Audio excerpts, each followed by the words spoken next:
How's this for a funny new headdress? Logitech, I tell you, those people are pretty brilliant. No pun intended. Okay, I'm making a further foray into just talking to you via the webcam. So I send her down in heart and see what is it I think that I have to say. As I'm preparing a journal for recording, I go through and I try to make it more readable so you can just kind of glance at it and the more important words stand out. And I use different colors of text, and then I put the links in there, and I'm putting more and more links in the journals. Mostly I link over to other journals that are relevant. Sometimes I link to a video. And I just want to say, for those of you out there who are driven, please don't feel driven by that. I'm just putting those things there as resources. Just, if you feel like it, follow the link. Please don't feel like you have to, or you won't want to watch my stuff anymore. You won't want to read it because it'll be too burdensome. And so I don't want something I'm putting out there with love as a gift to turn into something else. So just a word to the wise, if you find yourself feeling driven to follow every link, maybe you need to drop back down into heart and not be so much in the mind, because it's the mind that does that. It's the mind that thinks it can know things. It thinks that if it just searches hard enough and long enough and in the right places and in the right ways and connects with the right info or the right teacher or the right whatever. I mean, it's all nonsense. At least that has been my conclusion from my life's search, is that it's not so much that it's nonsense, it's just that it's endless.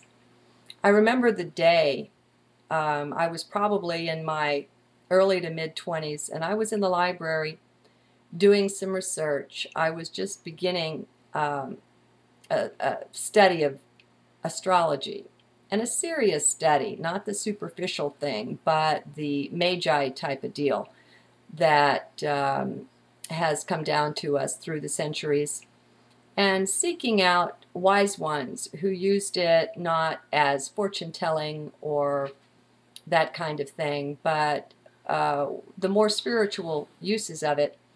And I remember coming across something in a book by an author that I respected that said you can take one person's chart, their natal chart, and you can work on it for the rest of your life and not completely explicate everything that's there.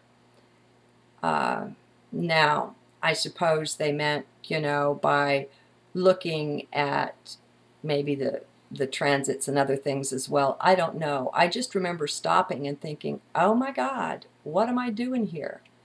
Is this really what I want to be doing with my forever? There's this intensity of the seeking. You've got to always penetrate. Mind always wants to penetrate deeper and farther and deeper.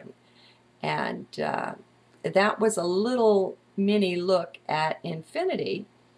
And it made me pull back and say, hey, wait a minute. I love infinity and all that. I'm all for it. But the lifetime I'm living here has pretty finite aspects to it. Beginnings and endings and things like that. And so that was a time when I began to be somewhat more selective. Not completely, because I still found myself pursuing all kinds of courses and coming up with various different degrees. I wound up with 4 of them.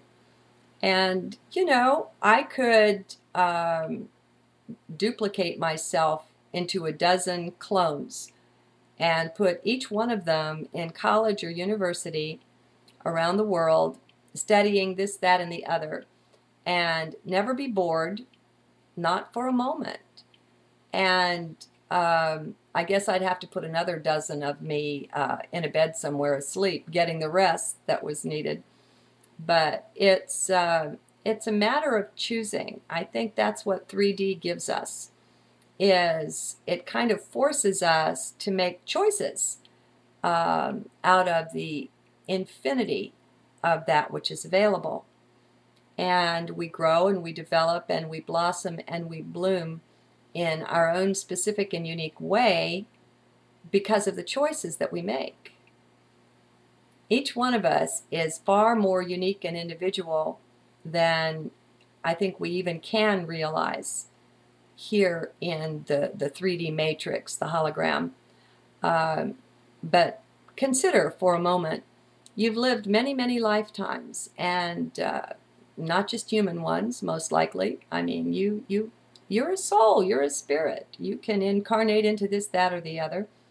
And I'm not speaking up here for that concept that we grow from an atom to a rock, to a plant, to an animal, to a person. I'm not saying that. I'm just saying that consciousness flows and is flexible and can inhabit and penetrate anything. And we can have different kind of lifetimes. But even if you just had them all as a human being, and even if you had every one of those just here on this one planet, and I'm telling you, honey, chances that that's true are not very high. Even so, you, each and every moment of each and every day, are making choices. And so all of those choices down through those eons have come together in you to help craft the you that you are right here, right now, as you're listening to me. And there's not another being anywhere in the whole wide cosmos that can stand in your shoes, that can have your perspective.